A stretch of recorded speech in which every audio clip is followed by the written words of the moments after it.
the other side of the screen. Hello, Shine here.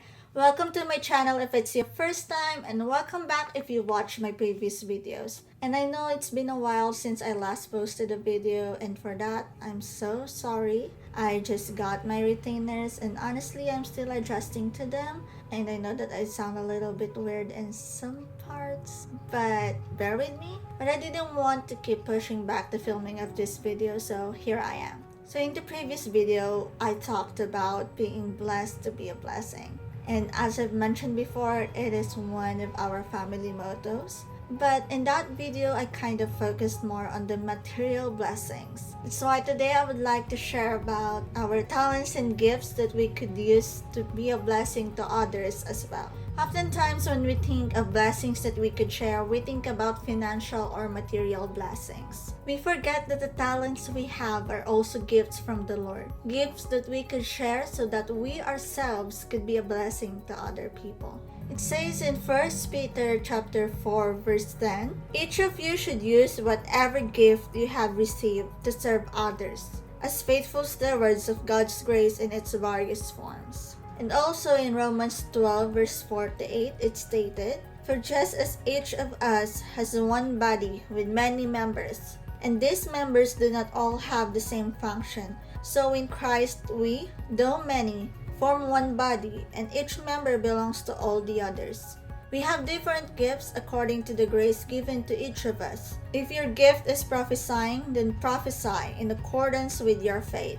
If it is serving, then serve. If it is teaching, then teach.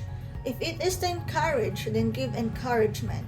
If it is giving, then give generously. If it is to lead, do it diligently.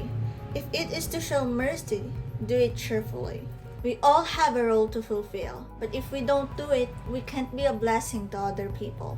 I wondered before why most people, most of us, are not able to use the talents and gifts that God has given us to the fullest. And two answers came to mind. First is because we're too busy comparing ourselves to other people.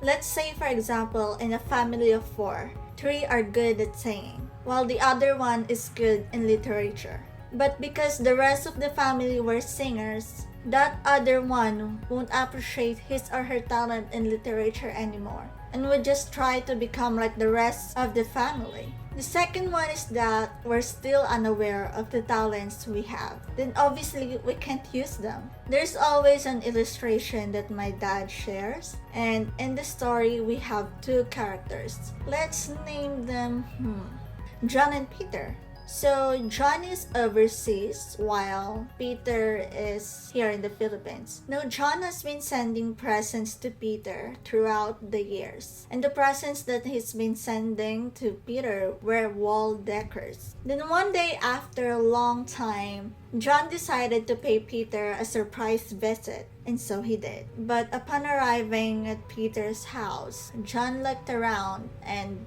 became sad because not a single one of the presents that he sent to his friend was hanging on the walls. So John asked Peter, did you receive the presents that I've been sending to you? And then Peter answered, yes, of course.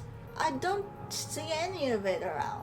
Well, you're a special friend to me, so I took good care of them, Peter replied. That's why John was happy again, anticipating about where his friend Peter placed the presents that is given to him. Peter then led John into his bedroom, but like earlier, upon entering Peter's bedroom, John looked around and saw none of the presents that he's given to Peter. So John asked again, where are the presents that I've given to you? And in front of them stood a tall cabinet. Peter opened its doors and there it was, the presents that John has been sending to him. Some were open, some still rubbed up.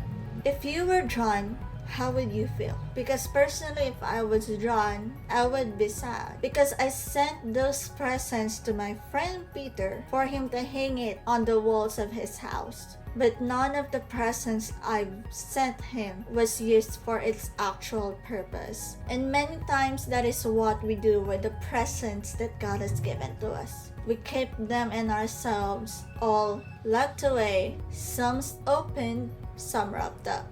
That's why we should open up our presents. If we just hide them in our cabinets, nobody else would get the chance to marvel at their beauty. But now, if you were like how I was, you're probably thinking, Shine, I don't understand what you mean. But it's just that I'm not really good at anything. And I could totally relate with that. I would even say before that my talent is eating and sleeping because it seemed like those were the only things that I was really good at. But like what was stated in the verses that we read earlier, each of us have our own talents. If you feel like you don't have any talents, then that just means that you haven't tried at something that you're supposed to be good at. That's why don't be afraid to explore and try new things, because that's the only way for us to discover our own talents. And only then can we use them to be a blessing to other people. As always, thank you so much for watching. God bless and have a nice day.